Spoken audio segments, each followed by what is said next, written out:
Hey everybody, welcome to the Bark Night Podcast. I am your host, Patrick Bark. And I'm Dan. So today is our 28th episode, Whoop, whoop. And we are talking about Companion. So we are going to do a non-spoiler review of the movie Companion that came out over the weekend. And then we're going to do some news. A big part of the news is going to be talking about all of the different announcements that have been coming out for Scream 7 lately, and a couple other new trailers that just dropped and whatnot. Then we're going to roll into a physical media showcase and then wrap the episode up. Sounds good to me. Great. So, first things first, Companion. So, a little bit of background on this is, so first off, I was pretty excited the moment we walked in because I saw that it was produced by New Line Cinema, and you don't see that logo at the beginning of big movies like this as much anymore, you know? The house that Freddy built. No, you don't really see it. I was going to ask, what's the first movie you think about when you see this logo? There's two. There's Nightmare I'm so sorry. Nightmare on Elm Street. And then there's also The Lord of the Rings, because that was their big old hit.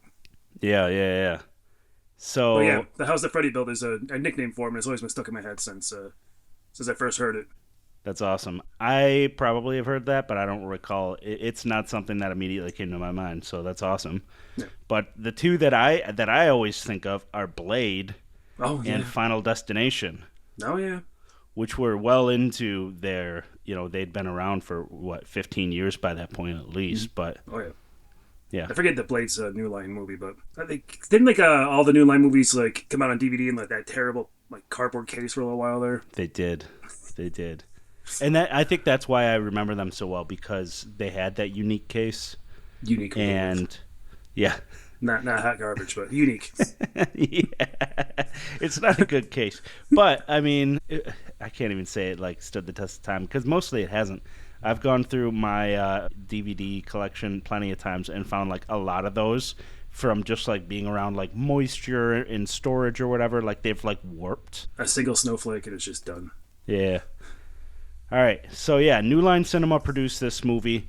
So the plot for it is that there is a female girlfriend robot, and her owner / What's that? A companion robot. Yeah, exactly. The title. Exactly. And her owner / boyfriend jailbreaks her in order to commit crimes. And obviously that doesn't work out, and then the movie goes from there. Right. That's the general plot to it. Yeah. And if you watch the trailer, you didn't really, it definitely had more of a horror vibe to the trailer, but the movie itself, I think, falls more into, a dark comedy kind of, yeah. genre. I got out of it, and I called Sarah, and I was like, I actually think you would have liked this. It's not overly violent. Yep. I told Holly the same thing. Yeah, I went and saw it with Tom, because Holly was sick.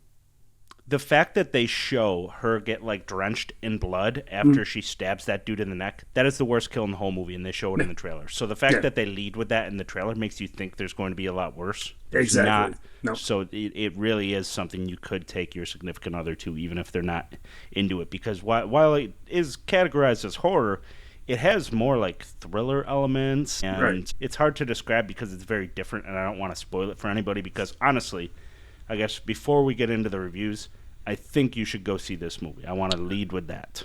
I completely agree. I had a good time with it, and it filled all the obviously I went in there thinking it was going to be more horror than it was, but I had no issue with how it balanced genres and how it jumped between them, and it was a very entertaining movie, and I would also suggest people go check it out. Yeah. So, to talk about the writer and director, that's Drew Hancock. Yes, indeed. Originally, this was going to be directed by the guy that directed Barbarian, but he dropped out, and when Drew Hancock wrote this, he was trying to write something that was different than everything else he had done before. So that's interesting about it, because if you look at his filmography before this, it's a lot of sitcoms. TV stuff. Yeah, a lot of TV stuff like Suburgatory and Blue Mountain State, and nothing like this. Nothing in his filmography leads you to believe that he's got something like this in him. And he has said in interviews and whatnot that was the point, is he felt like he got stuck in the grind of TV for so long, and he was like, I need to write something that gets me out of this. Right, and when I was looking at the background stuff, that's kind of what popped up was that he wrote it, and they were going to have the director of Barbarian, Zach Cregger, direct it. But then when they were doing like read-throughs and stuff, Cregger, who kind of had Barbarian be his breakout movie, really noticed how not defensive but protective of the story Drew Hancock was. So they decided that he should just take the reins on it, which I think obviously it works because the movie turned out great. So they knew what they were doing with that call, and Mr. Cregger there became a producer of the film after that. Yeah, and he's got another thing coming out too, so maybe that had something to do with it too. It's like, if you should do this, and then I'll just go do this. Yeah, that's very possible. I also want Plus, I think. Yeah, go ahead. I was just gonna say, I think that he probably has his pick of whatever he wants to do now after Barbarian. Right. He's hot saw stuff that right up. now. Yeah. I think that's a great point. That if you're so protective of this story, maybe you should just direct it. Right. Especially after That's he was kind of like, you look at his story, he kind of has the same thing. He's kind of stuck. He came up with the comedy troupe, The Whitest Kids You Know, thanks to our friend Adam for letting us know about that. And Yeah. I guess, yeah, apparently he's going to be doing a Resident Evil movie. I see it eventually. It's just in the very early states, but yeah, he's got bigger stuff coming. Yep. So for our cast, leading everything, we have Sophie Thatcher. We've talked about her a few different times on this show. Right. Sophie Thatcher was the star of The Boogeyman a couple years back. That was one of my favorites of Halloween 2022.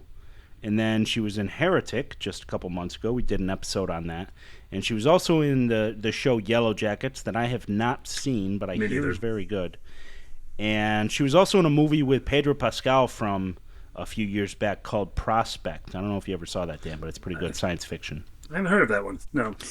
And then notoriously, as we spoke about a few episodes back, she was in Star Wars, The Book of Boba Fett, where she got a fair amount of screen time, but very little dialogue, and they didn't do anything with her character. Right. So I have to imagine that after her string of hits here and this, that the people over at Lucasfilm are probably looking at her and saying, like, hey, anything in her contract to get us to rope her into this Mandalorian and Grogu movie? Right. And I wouldn't be surprised by that. Because, as you said, she's her star's on the rise after Heretic and then doing this right back to back. She's putting herself on the path to being a scream queen for sure. Yeah. She's still what, 25, I think, maybe? I looked it up. I think she's under 25, if not that age exactly. Yeah, so I didn't look up her age, but yeah, I agree. She is on the rise, and that's 3 solid horror hits right there. And what more can you ask for out of a scream queen than that? So she's very good in The Boogeyman, but Heretic and this, she's like next level good. I agree. So yeah, very good. She carries this movie for a long part. Big parts of it, she carries it. She does. She does. It really. She is the linchpin of this movie. The marketing is behind her. It's all her. Sorry, go ahead. You said you're going to go to the next actor. I think I know who you're going to say. Yep. So next on the casting list is Jack Quaid. So most people know him from The Boys. He was also in Scream 2022, Oppenheimer, and the upcoming Novacaine. So he is, as everybody knows, the son of Dennis Quaid and Meg Ryan. Is he? Yeah. Oh yeah, they are married, aren't they? I think they were. I think he's the only kid that came out of. Oh, that sounds gross when I say it like that. But he was the only kid from that marriage. Can't phrase that well. I'll be cutting that part out. How was the phrase that? But yeah, Jack Quaid. He's also the voice of Superman in My Adventures with Superman on Max. Oh, nice. Yeah. Cool. Yeah, so he's been doing everything right lately. He has a string of hits, too. And Novocaine looks great. I saw a Red Band trailer of that before this movie, so they're like, hey, you like him in this? See him in this, too. That's cool. I didn't get that trailer. You didn't get that trailer? No, it's kind of funny. Like, sometimes you don't get the same trailers when you go see a movie. I went to AMC, so I had a half an hour of trailers. Of course. I always think they're not going to do that. They're going to do it. Maybe today they'll only do 15, 20 minutes. No. I'm telling you, 8 trailers. Like I was doing this. Like I was sitting there in my seat, and I was just like, could we get and then I did that like 5 times in a row, and I'm like, this is never ending. Like, yeah, that's kind of like the crappy Geneseo Theater. Well, I shouldn't say crappy, but the Geneseo Theater around here, at least they only have 2 trailers before you get going. Yeah, and it was for Love Hurts and Hard Eyes, so they're like, this will be on next week. Neither of those were before mine. Weird. Yeah, that is weird. So next on our list is Megan Suri. So she is known for a movie that I just recently watched back in, I believe, October. It Lives Inside. So that's another horror movie. It's pretty good. And she was also in Poker Face and a handful of other things that I haven't seen. But she was very good in this. She plays Cat, right? Yes. Yeah. Then we have Lukas Gage. Lukas Gage. Who Dan knows from Smile 2. Got that written down right here, yes. And a bunch of other people know him from Euphoria, The White Lotus, and a bunch of random other things. I really only know him from Smile 2 as well. Right. And then we have Harvey Guillen, who is most notably from What We Do in the Shadows as Guillermo. Oh, my gosh. I knew him from somewhere. I couldn't place it. That makes sense. Yeah. Yep. And then we have Rupert Friend, who plays the Russian guy, not to be confused with Rupert Dafoe. And he's known from the TV show Homeland, and that's where I've seen him. And a couple other things. He was in like a Hitman Agent 47 movie that I didn't see. Yeah, it was like I think it was a sequel to the Timothy Olyphant one. Yeah, but it was like a different actor, but it doesn't matter. It wasn't good. It was him. Yeah.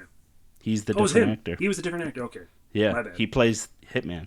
Agent 47. I thought he was the bad guy in that movie for some reason. Just got him backwards. No, so he has, like, in real life, he kind of, like, almost looks like Orlando Bloom, almost like a you know, store-bought version.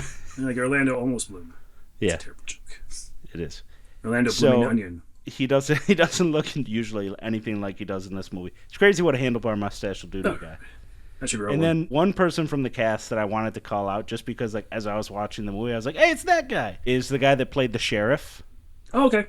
So his name is Marc Menchaca. He was in Ozark and also Homeland, but where I know him from is The Outsider, which was an HBO Stephen King series. Oh, yeah, he's in that? Yes, he is. Did you see that? Long time ago. I can't remember it. He is the guy that gets, like, possessed for, like, the second half of the show, and the monster, like, possesses him into, like, getting the sniper rifle and shooting at everybody. I think I have a different show on my mind. I think the one I was thinking was, like, I was thinking Into the Badlands. Ignore me. Nothing like this show. Yep, my bad. Yep, so that's the cast. So next up, we got our box office. I did want to give a special shout out to one more person. Okay. And it's actor Matt McCarthy. He's a comedian. He has a bit role in here. He comes in. The guy that drives the van. The guy who drives the van. And I know him from doing comedy sketches on Conan the Barbarian. Jeez. On the Conan late night show. And also he did a bunch of sketches with Pete Holmes, who was one of my favorite comedians. And he did like the Batman knockoff. Oh, yeah. Yeah, he's in a lot of those. And it was just really good to see him. I was wondering where I knew him from. And I think it's those Batman things. Exactly, but, like, as I was watching it, I was like, I know him from somewhere. And when I looked up his filmography before this, because I did that because I recognized him. Mm-hmm. And when I was looking at it, I was like, I don't recognize him from any of this. I don't know. Yeah, it was the Pete Holmes show. That's where you saw him from, was the Batman things. Nice. Yeah. He's like the Riddler, I think, and he's like one of the detectives too, or a couple of the skits. But yeah, he's hilarious. Yeah. It's good to see him pop up. I'm like, I know that guy. He doesn't do much, but he does his job. Yeah. Awesome. Is that a Keanu shirt you got on? No, that is Chris Cornell. Oh, okay. Same difference. All right, so next up is our box office. So the movie had a budget of $10 million, and it grossed $9.5 million over the weekend for the U.S. and $15 million globally. Oh, good. So, yeah, they're probably not mad. And I saw some articles about, like, oh, this movie's struggling to find its audience.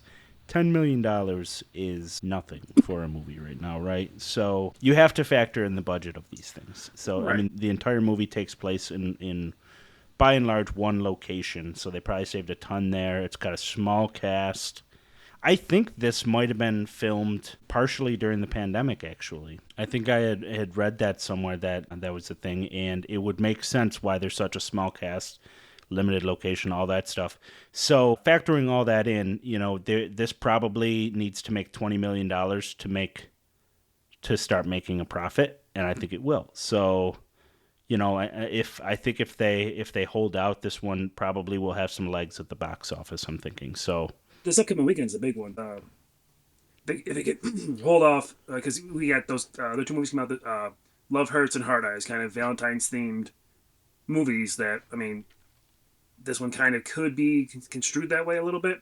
If it can, Yep. if it can do well this weekend, I think it has a good chance of hitting that 20 million you're mentioning. Yeah, I saw that it came in at number 2 overall because Dogman came out and made like $30 million because animated movies just make bank. I haven't even heard of Dogman. It's like my nephew had the comic books when he was little. He liked them a lot. All right. So for reviews, IMDb had it at a 7.4 out of 10.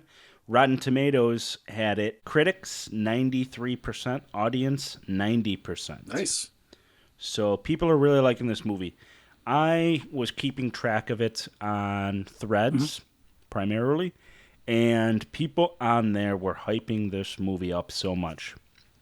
So on Threads, I follow and interact with a lot of different film people, just people that love movies. That's what I've curated my algorithm into. Right. So there are a lot of different people that were saying that we're going to love this movie. People that are bigger than this podcast, so get early screenings and things like that. I don't get any of that. Not But yet. Someday. yeah, I mean, that's the dream, right? I know one person that I saw has like the AMC A-list membership, so they get to, it's like $20 a month, and they get, I don't know, 2 movies a week or something cool. like that. Yeah. So a lot of times they'll go to the AMC like mystery movies that they get just to use up tickets when they've seen everything. Sure. And they went to one last like Tuesday or Wednesday, and it ended up being this. Oh, really? Yeah. I think you only get like the theme of the movie, and they saw mystery, and beforehand they posted, they're like, I'm really hoping this mystery movie is about to be Companion, and it was. Awesome. That's a lot of fun. I didn't know Yeah. that. There's not really an AMC around me. I have to go all the way up to Rochester. No, you'd have to go to Webster. That's probably like an hour away from you, Yeah, right? about. Yeah, that's a hike. I think it's like, I don't know, 23 minutes from me is my AMC. That's why I went to see this. Yeah. And then for the music of the movie, we have a mix of an original score and various artists that are all pretty unique choices. So it's a mixture of the two. And yeah, that is our background of the movie. So I'll pass the ball over to Dan to do his review of the movie first. So go ahead, Dan. I appreciate it. So, yeah, went into it, had medium hopes for it. You know, I saw the trailer, thought the concept was great, and it outperformed what I hoped. I thoroughly enjoyed it. I liked the cast was fantastic, as you mentioned. The special effects, there's not too much crazy effects, but what is there is done well. We got at least one squib. Squib. Yeah. Oh, yeah, yes, we did. We did have one squib. Good job, buddy. So yeah, like, not going too far into spoilers, but yeah, cast is great, story's good. There's a couple twists and turns you got to kind of just roll with, and there's one big twist that kind of turns a certain character into meaning a lot more in the movie. I really liked how they did that. I think you know what I'm trying to get around there. Yep. But yeah, it's thoroughly enjoyable, well shot, well acted, and I was very impressed with it. I think it's a movie that I give probably, for doing like out of 10, I give it an easy 8. Has potential to probably get higher than that, but I liked it. Great. Yeah, so I'm right there with you. So acting wise, I think Sophie soars once again, just like she did in Heretic. Even better here, probably. Right. I think this really establishes her in the horror genre now. And between this and just a string of hits, I think she probably has the opportunity to do a lot of different movies at this point now. She's gonna be a hot name. Yeah. The music, I thought the music was very, very good. I think it helped establish the tone for the movie. You know, it's kind of like a mix of like relaxing music and like almost like melancholy. Some of it almost reminded me of like those cheesy inspirational corporate videos that you see, you know, where it's like if you're watching a movie and they're selling a robot, the music that would play in that, you know? But I think that a big part of what really makes this movie shine as much as it does is the tone that it sets through the whole movie, you know? I think that the plot it's a unique spin on a tried and true premise, right? It's getting more used more and more lately, but the AI. So it's without the AI portion, the crime part of the movie is a lot of that is it's like your usual like crime mystery story, you know, but they're using the technology spin on it, I guess is what I mean. And it's a cool spin. But what really makes it shine is the way they use that premise, the tone that they set for that premise, the way they interact with each other. I mean, so many scenes are set at the beginning of the movie of them just establishing relationships. How do the relationships work around a technology like this? And that part of it, I think, is just done so well. And then, like, the marketing, the colors, the wardrobe, like, all of that works together in just a really unique way. And I think that you've never really seen anything with all of these elements in one place before, right? Completely agree. It's a weird mismatch and it works, but it is a bunch of Yeah, things thrown together that you wouldn't think work, but it does. right. Like it almost had like a what's that? Oh my god, what is it? The thing where like the housewives are like robots or whatever. Where like somebody's like replacing the housewives with like cyborgs or something. Stepford Wives? Yeah, the Stepford Wives. Almost gives me like a vibe of like that, like it goes in a lot of different directions, but it does all of it in just a very tight way. Like everything is done well, and you can tell it's all there for a reason. And yeah, I think they did really well with it. I mean, I loved it. Yeah, like even like when the title card came on the screen, it was just a giant, pink companion with like cursive writing. I'm like, okay, I'm in. Kind of like just right Yeah, off the bat. And like trying yeah, to think of like other movies that it remind me of. I got a little bit of Megan, a little bit, of the whole like companion for someone and how they can become dependent on it, but also how that technology can be corrupted. yeah, Similar kind of, but it's so different. Like it's not even a fair comparison to say it's like Megan just because it's got an android. And they definitely play in the movie, like you say the trailers, you saw the poster, you know that she is a robot from everything. In the movie, they play it straight, kind of like Abigail, where like the cast doesn't like it's like a reveal a little bit into the movie where it's like, oh, she's a robot, but like I think that's just kind of a modern trapping. yeah. I thought the interesting part about it is how they play it that she doesn't know she's a robot, but everybody else, the viewer knows, everybody that's in the movie knows, but she doesn't. So the first like 20 minutes is them dancing around Right. it. Is everybody like you can tell some people feel a certain way about it, and I think that way of interacting with it was very unique. And it's not boring is what I was trying to get at. Like they do it well, even though we know the twist, so to say. But yeah, it was good. I liked how they handled Yeah. that. Yeah, and they also deal with, your themes that we've seen a little bit of in other movies lately of like controlling in Mm-hmm. relationships, what's the type of person that would want to do this, Yep. somebody that wants full control in a relationship, right? A whiny man Somebody child kind that's of thing. Yeah. yeah, somebody that's abusive or narcissistic or a control freak. All those things are what would feed into this. And I think that's something that people haven't touched on in these movies much either. And I haven't watched that Megan Fox one yet, but that's another one that it's like an AI cyborg housekeeper. It's on Netflix right now. And I can't. I wish I had watched that before this, but I didn't.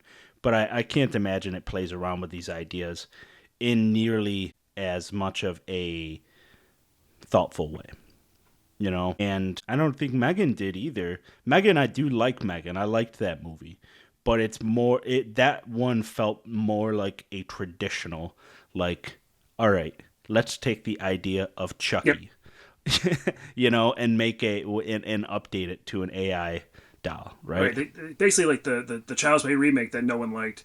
They just did a better version of it. Right. Yeah, so I think that the way they built around this was just done very well. The dialogue, the thoughtfulness, the undertones, all those things were done very well. Completely agree.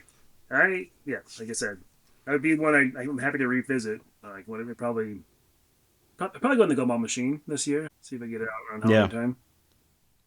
Yeah, so I guess bottom line on this is I highly recommend you go out and see this. Dan saw it first, so the first thing I texted him, because I was like, I don't want to spend my money on Yeah. this if I don't have to, was like, all right, was it worth the price of admission? And he was like, yes, it was. Yeah. Absolutely. Go see it. I was like, great. Yep. I'm on my way.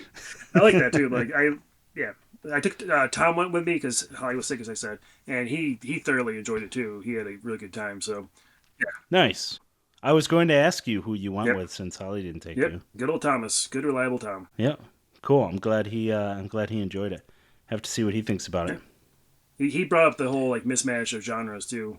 He said he agreed like it wasn't like a horror. It was like a dark comedy, sci-fi thriller more than that. But still, it falls in the genre. Yeah, it had a lot of those feelings of like those crime movies you see where somebody comes up with a plan to do something, Mm-hmm. you know, best laid So by plans, cement. you know, very bad things, you know, like all those movies where every somebody comes up with a plan to get rich quick scheme and it quickly spirals out of Right. control, you know. A lot of those like crime thrillers that are out there, it lines up with a lot of Mm-hmm. those. And yeah, highly recommend it. I would probably give it 8.5, 9 out of 10 because I think just the uniqueness of it for me. Yeah, can't argue with that. Up I think this will look absolutely beautiful as a 4K steelbook too, so I might snag this when it comes out. Look good on a That would. shelf. Yeah. Did you see that All right. Wolfman already? He's coming out of a physical release. I did see that. It's sad. Yeah. It's the times we live It in, is. man. They want to recoup that buck. Yep. All right. So, do you have anything else for companion? No, I don't think so. All right. So then let's jump into the news. So the first thing I have today is I wanted to take a minute here to talk about Scream 7. So we have a lot of news coming out for Scream 7.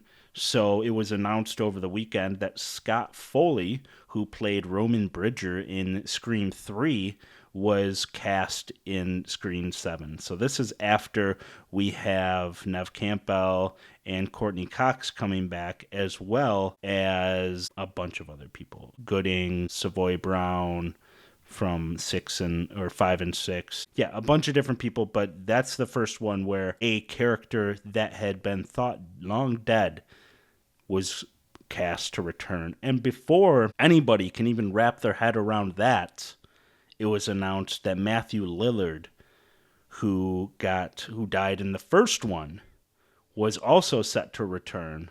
So this was reported by Deadline.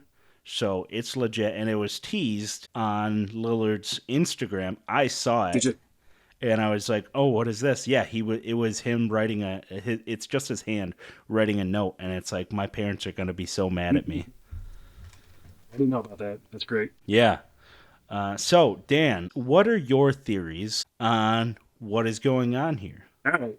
My first theory is that they're going to try some overarching connection to the movies, like something that ties in the Roman Bridger, the Stumacher, and all the other ghost faces probably to each other.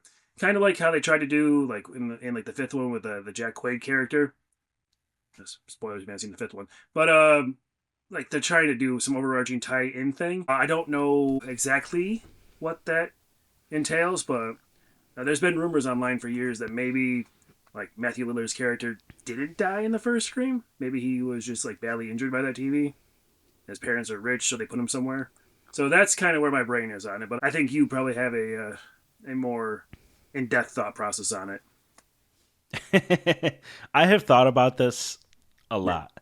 So, to give a little bit of background for everybody, there have been rumors of people thinking that Matthew Lillard's character was still alive and orchestrating things from the background for years and years. And it's gotten so far to the point where the Scream subreddit banned people talking about it. They're like, unless news comes out, we've said all we can on the subject. I didn't even know that until I saw the mods post on Scream. They're like, okay, now that Roman Bridger has been cast, Scott Foley, now that his character has been cast, you guys can talk about the Matt Lillard thing. We're unbanning the topic just for the time being because of this, because now that you got them doing this, it opens the door. So, okay, talk about it again. And then Come up with your theories. And so I do have a theory. I've thought a lot about it, and my mind kind of ran away with me over the weekend as I thought about Go this. for So it. that's why I wanted to talk about it. So hold on to your butts. So this is all of what I think is happening. This is, I mean, I feel like it almost falls what I'm about to say more into fan fiction than actual theory because I get a little more detailed than I probably should. And it's completely unlikely all of this is going to come true. But I might get one or two things and, just to get it out there and have a little bit of fun with it, Yeah. So Movie starts, and our first scene, our opening kill of the movie, starts with a flashback to 1996. And we've got Billy Loomis, Stu Macher, Roman Bridger, and a fourth unseen killer. And we witness them. It goes back to the beginning, murdering Maureen Prescott. 90s flashback style. Almost, taking it back to remember we talked about Halloween Kills and the 80s scene? Take it back to a 90s scene. It'll be the first time we had a flashback kill for it, and they like to try new things lately. So, the reason I like that is because it would tie everything back to the original, just like we have with the return of Kevin Williamson, the return of Neve Campbell, and these other recent casting announcements. It all ties it back to the original. Kevin Williamson's directing it. He was the writer of the first two movies. It also means that we wouldn't have a copycat for the first time since the third movie. And it would be potentially a return to the obsession with movies motive. Which they a lot of people are... They touched on that in a few of the other movies, so it fit. Absolutely fit. Yeah.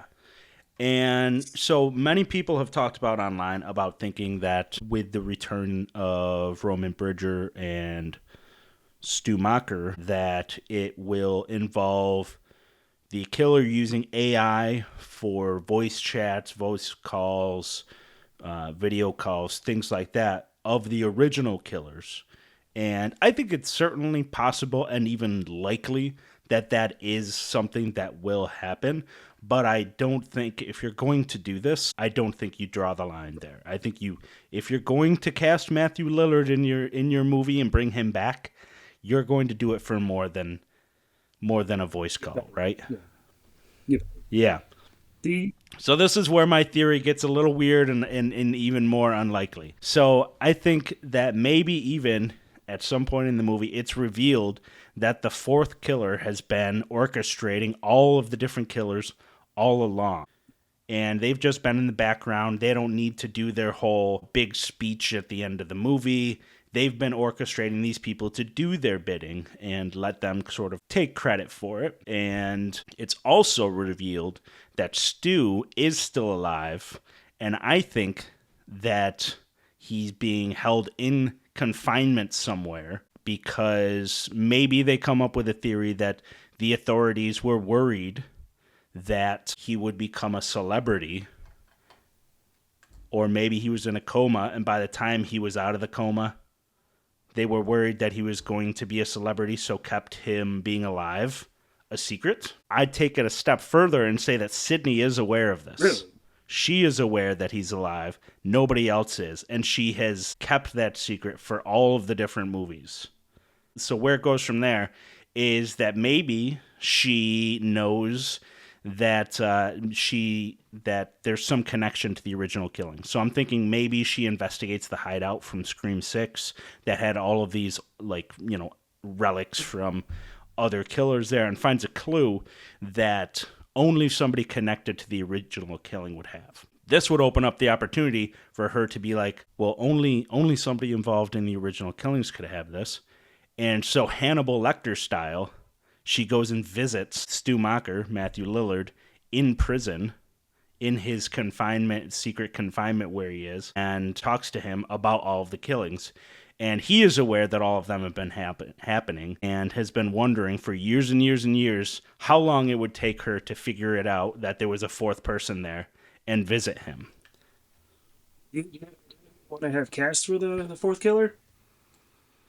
I do. So, interestingly, I was looking back at this and I said, it would have to be somebody that fits a certain age range that isn't too expensive and was popular in the 90s. I think that's a prerequisite, is you had to have been popular back then because they probably want to use footage from back then of you when you were younger filming, right? That makes the de-aging much easier. So I looked at some people that fit that bill. First off, Ethan Hawke. I was like, that would be great. He does a lot of small independent movies. He does a lot of, a fair amount of horror, too. I do think he's probably too expensive, even given all that. But I think that, in a perfect world, it's probably Ethan Hawke. But I don't think they would do that because I think he's too expensive, and I think people know if you put Ethan Hawke in the movie, you're making him the killer, right? So then you have, I thought about Shawn Ashmore for a moment. Yep, Iceman. And I thought about Josh Hartnett. I think that would be a big one. He's also connected to Kevin Williamson. And then I thought about Hugh Dancy. And one that I thought about that because I watched I did a marathon of Scream 1, 2, and 3 over the weekend. And I noticed that Joshua Jackson is in Scream 2. It's hilarious. And I was like, that would be perfect. Yeah. That's the perfect casting. Bring Joshua Jackson back. You don't even need to have him in the movie.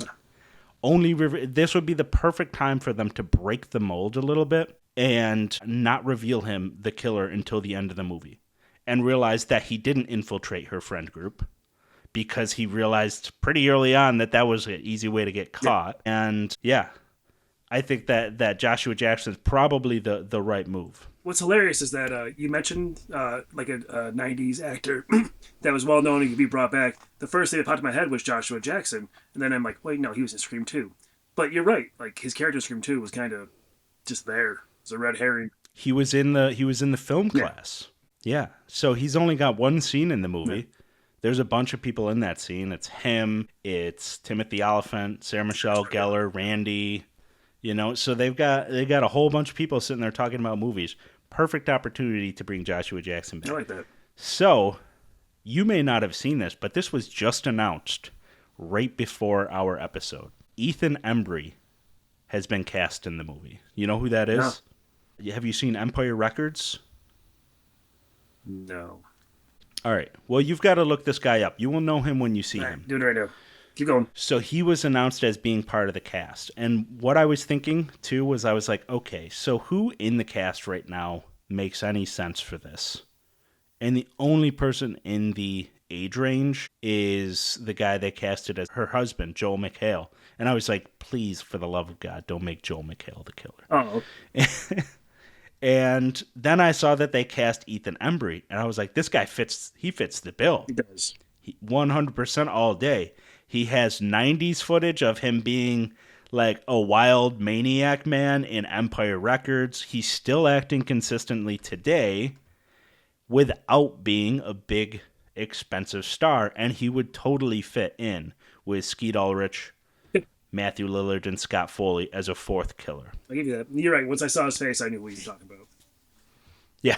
I knew you would. So I think, you know, if it all lines up perfectly, and then maybe the movie ends with the killer escaping, breaking Stumacher out because Sydney visited him, and after she visited him, the fourth killer knows where he is, and it's the first time we have the movie end with the killer escaping. Oh, nice. And not only does he escape, but he escapes with Stumacher. I think that also, if they're going to do that, it makes sense that they introduce a younger protege into the movie, because that's essentially what this killer has been doing the whole time, is getting other people to do his bidding.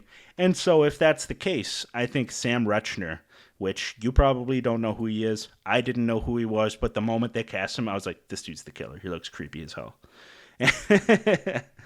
And so, yeah, that is what I think. I think they set it up for a trilogy. And I think they set it up for what I call the method I'm saying that they take with this is they take it kind of like the TV show The Following. Did you see The Following? I did, yes. Just like that. And you know who created that show? Kevin Williamson. Kevin Williamson. That's my theory. I like it. That's a good one. That fits the mold, and oh man. If they just do the voice thing, like the AI thing, I'm gonna be so disappointed. You know? I don't think they do. So I think if they're casting all these people and they're doing all this, I think they plan things a little bit more this time around. Line it up for a trilogy. Close out the entire series with a trilogy. Scream 7, 8, 9. Put it on ice for a little while. You know. Or do you go to 10? You could quadruple hit 10. No, they could. I don't know. I don't see any reason to try and stretch it out to 4 movies. You know, set it up for a trilogy, wrap up just like that, because they did the original trilogy. Those first 3 movies fit very well together. tone-wise. Scream 3's got a little bit of some scenes of like humor and whatnot that don't quite belong.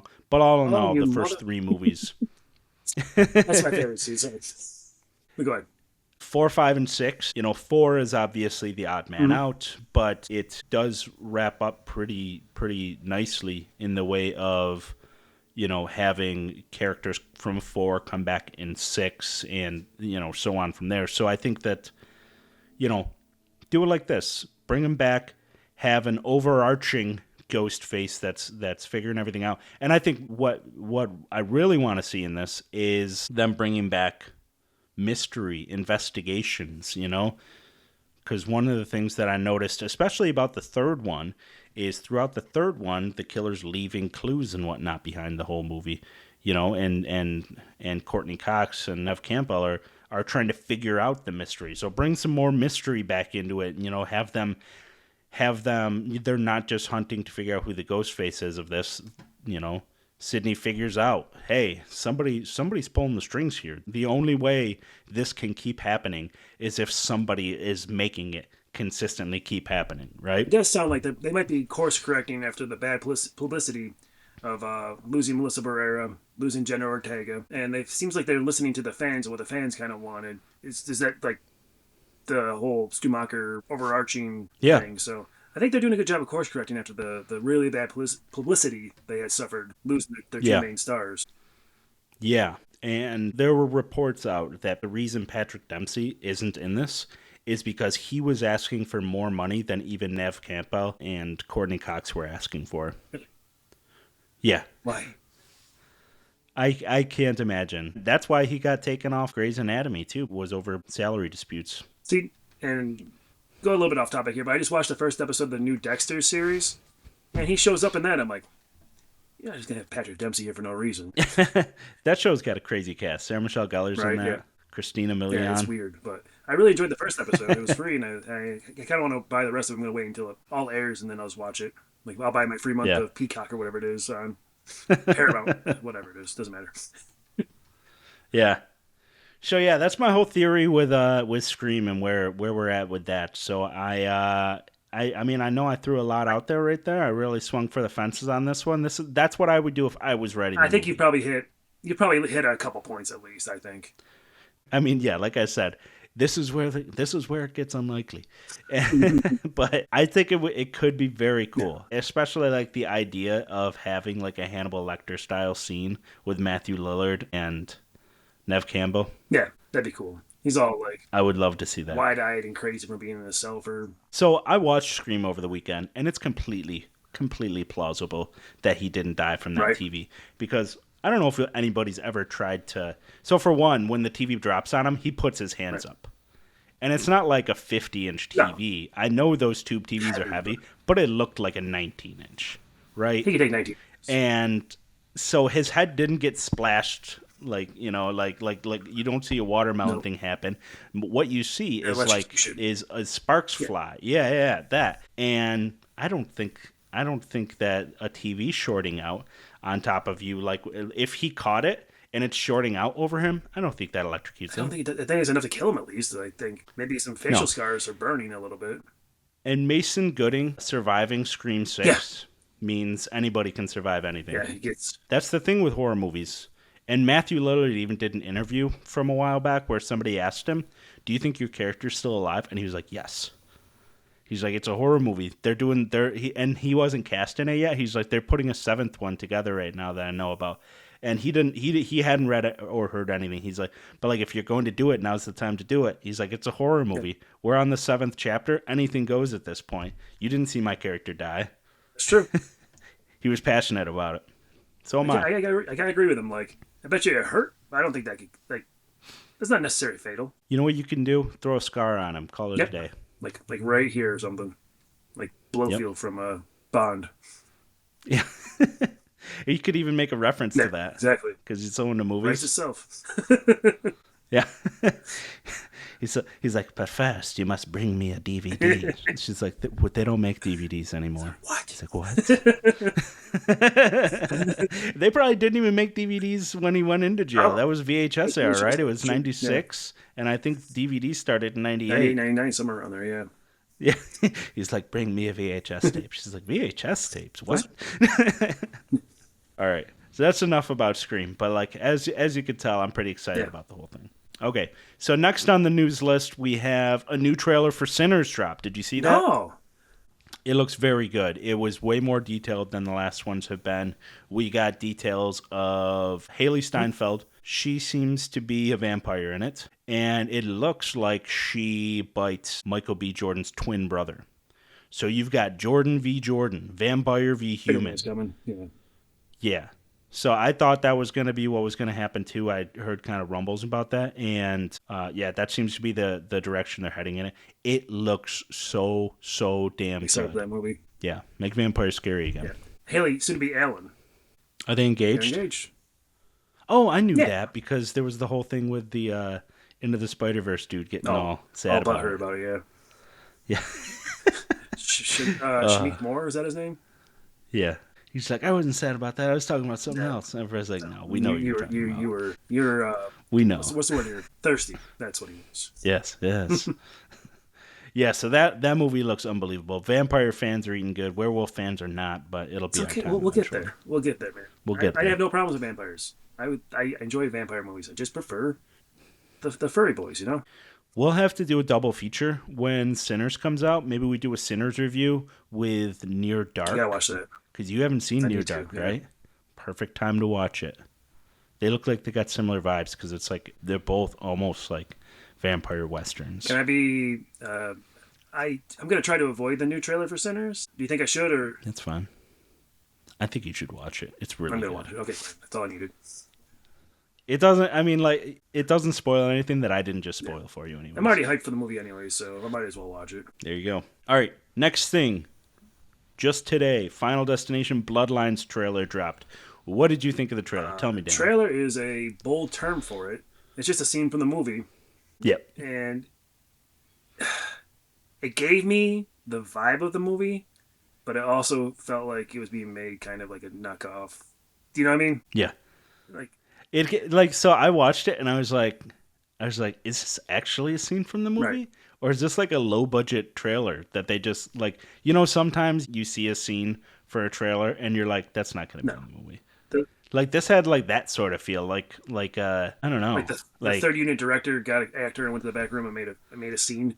Right? Yeah. Like it seemed very low budget, and then like the whole death runs in the family. Yeah.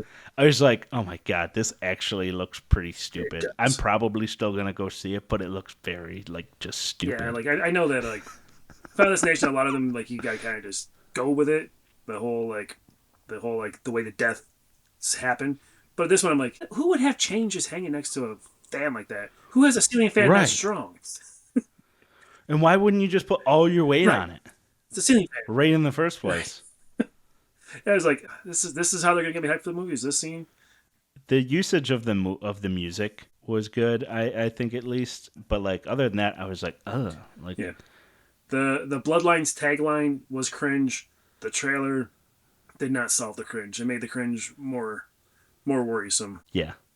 Yeah, I think it probably fits in with the last couple that they've made anyways, but people have made comparisons of the monkey to Final Destination, and I think I might think that the monkey, I'm hoping that the monkey's even better. Like for the monkey, yeah. Looks like it's got similar vibes though. Yeah, can't argue with that. So the last thing I have here, and I'm sure you're aware of this, it's been talked about on and off for a while here, but it looks like Gremlins 3 is finally coming together. Did you see that? Yeah, so Chris Columbus is producing it, and he confirmed that they're doing it. And yeah, not Christopher Columbus, Chris Columbus. And he confirmed that they're doing it, and it's going to be all puppets, no CGI. That makes me so happy. Yeah, and Chris Columbus was just the producer of Nosferatu, so he is still doing things. Robert Eggers said he was a massive part of that movie being as good as it is. That's really good to He hear. guided him through a lot of it. Yeah, so I'm pretty excited about this. I know you are probably the biggest Gremlins fan that I know. Right. That makes me so hyped, and I can't believe I missed it, but it's over time. Like all these other like franchises have gotten reboots and sequels and spin-offs and everything else, and Gremlins has been sitting kind of idle. Like there was a Netflix animated show, I think. I didn't catch that, and it looked like it skewed young for me, and No, thank you. But yeah, awesome. That makes me happy. Yeah. I thought you'd be excited about that. So do some Googling after the episode, look into that one, and bring it back to me next week, and we'll talk Oh, hell about yeah. it. Yeah, so to start wrapping up our episode, next week is our Valentine's Day double feature. We'll have Heart Eyes and My Bloody Valentine. The OG version. I think My Bloody Valentine is on Shudder, so I'll probably be watching that there. One thing I did want to mention, Dan, is I heard this in a review over the weekend. Somebody was like, Heart Eyes is good, but go in with the expectations proper. And they said Hard Eyes is a comedy with horror elements. Okay. It is not a horror with comedy elements. Okay. So realize that when you go in. And I was like, oh, I'm glad I realized that. Thank you for telling me, because it does not look like that from the trailer. And that makes a difference. If you go in there expecting, like, Halloween and you get, like, I don't know, some goofy slasher, then you get annoyed by that. But if you go in there, like, expecting, like, a comedy with, like, slasher elements, then that makes a big difference. So that's good to hear, actually. Yeah. Yeah, I was like, oh, let me adjust everybody's expectations, including my own. Trying to think of like a comedy slasher. The only thing that comes to mind is like The Final Girls. The only thing pops in my head. I'm sure there's more examples than that, but yeah. I mean, there was they did that time travel one. Oh yeah, Totally Killer. All those time travel ones. Yeah, Totally Killer. Like Totally Killer. Happy Death Day. That was. I'm a big fan of those two movies too. Mm-hmm. It's a Wonderful Knife. Didn't love that one. That was a comedy. I didn't love it either. I didn't hate it, but it was just like, okay. Yeah, it's like I don't have to watch that again. No, I probably won't watch it again. And that was the one that actually made me think like, man, Joel McHale is not great in this movie. Like, please don't ruin Scream 7. Like, yeah. Do you have any predictions for who the killer's going to be in Hard Eyes? Just off the trailer, my first thought was like, I think that there's a scene towards the end of the trailer where like another couple's going into a restaurant or something, and the guy says Happy V Day, and the girl says Don't get killed. I'm thinking maybe it's a killer couple and it's those two. Oh, that's look at you! Thought. You know what my thought is? Mason Gooding. But he's the main character. I think the girl is meant to be the main character. Oh, Final Girl situation. Duh. Yeah. Yeah. And there's a scene in the movie where you see the killer chasing both of them, and the only explanation for that is there's two killers, if I'm right. I don't know who the second one is. Probably some young actor that I don't know. But Mason Gooding, one out of two of the killers. Yeah, I like that. That's my guess. That is Kubrick's son, right? That is. We talked about that last episode, and you shamed me because everybody knew that. Had to bring it back. Yep. Okay, final thing. Physical Media Showcase. You got anything this week? I got a couple things. I told you I'm slowly regrowing my Marvel collection. And okay. I finally pulled the trigger and didn't pay a stupid amount of money for it either, but finally got Guardians of the Galaxy Volume 3 on 4K. Oh, nice. That's fun. I've been watching it for a while. It's been stupid priced. Like on Amazon, it's like $50 just for that. You got no slipcover on it? No slipcover, but that's all right. That's disappointing. So's life. Okay, so I only have one this week. And so I got the 4K Steelbook of The Bridge on the River Kwai. Oh, that's a great movie. It is a great movie. I hadn't seen it. This was a blind buy. And everybody online was like, hey, this is like one of the best war movies ever made. And so I was like, you know what? Because it had sold out, and randomly I looked and it was available on Walmart.com. So I was like, you know what? This is such a nice case. Cool. I am going to get this. I'm jealous of that. And so I watched it. And what's interesting is Sarah and I watched Lawrence of Arabia for the first time. She had seen it a million times. I'd never seen it. And then literally like 2 days later, I watched this. And I was like, wow, this is really similar. And Alec Guinness is in both of these movies.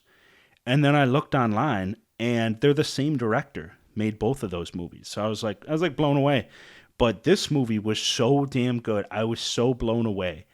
And It is nothing like I expected it to be. I didn't really know what to expect, but like the way you have the two sort of groups in the movie all working towards the end, and then the last 10 minutes when they finally meet up at the end was some of the most tense storytelling I've ever seen. Yeah, it's really good, and it's another one I need to revisit.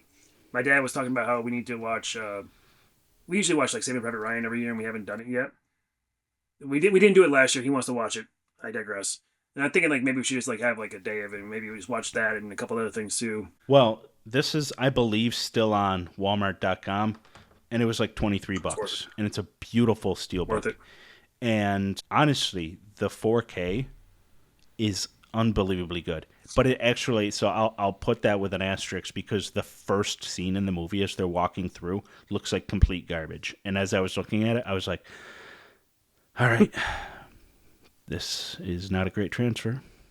But then it improves. And I looked it up online, and apparently because this movie is so old, the film, they couldn't find a version that they could restore of the first scene in the movie. So this is as good as it's ever going to be. That's a bummer, but that's also how it goes. It is, but it's like really just like the beginning credits essentially. As like there's like the Alec Guinness's crew is like walking through the forest while the credits are playing over. Like it looks like it looks old. In a way, it'll put you in the mood for the rest of the movie if it kind of like establishes. The moment it improves, I was just like, whoa! It gets very good. I literally had to rewind it, and I you can see the spot where like the film like is split, and I was like, okay.